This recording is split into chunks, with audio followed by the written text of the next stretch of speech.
तो देखिए, supreme court ने वक्फ कानून को लेकर आज अंतरिम फैसला सुनाया है। ये अंतरिम इसलिए क्योंकि आगे भी इस मामले में सुनवाई जारी रहेगी।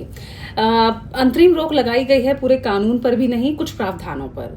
वो अंतरिम रोक लगाई गई है धारा 3 कानून की और धारा 4 पर।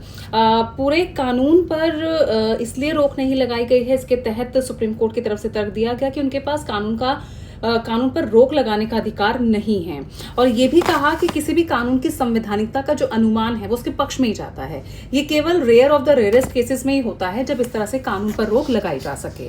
अच्छा, अब हमें ये समझना बहुत जरूरी है कि आखिर किन किन प्रावधानों पर जो है अंतरिम रोक लगाई है। उसमें आ जाता है, पहला है कि जो याचिकाकर्ता की तरफ से जो आपत्ति दर्ज की गई थी वो ये कि इसमें धारा 3R के तहत जो प्रावधान था कि किसी भी व्यक्ति को वक्फ बनाने के लिए कम से कम 5 वर्षों तक इस्लाम का अनुयायी होना चाहिए। अदालत ने कहा कि जब तक नियम नहीं बनते ये शर्त मनमानी हो सकती है और स्थगित रहेगी।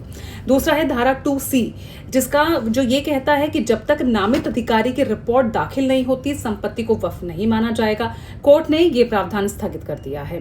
धारा 3C है तीसरा, जिसमें कलेक्टर को संपत्ति अधिकार तय करने का अधिकार देना, शक्तियों के मतलब सेपरेशन ऑफ जो पावर का ये उल्लंघन है। अंतिम निर्णय तक संपत्ति अधिकार प्रभावित नहीं होंगे और वक्फ को कब्जे से वंचित नहीं किया जाएगा। अगला है जो यहाँ मैं आपको अगला बताने जा रही हूँ, उसको लेकर बहुत आपत्तियां दर्ज हुई थी। वो ये था नॉन मुस्लिम जो है मेंबर को कमेटी में, वक्फ बोर्ड में या काउंसिल में जो है एंट्री दिलाना। इसमें उनकी सीमा तय कर दी गई है। वक्फ बोर्ड में 3 से ज्यादा जो है गैर मुस्लिम सदस्य नहीं होंगे, यानी कुल संख्या जो है वो 4 होगी। इसके अलावा जो एक्स ऑफिशियो है धारा 323 के तहत जो पदेन अधिकारी है वो मुस्लिम समुदाय से होना।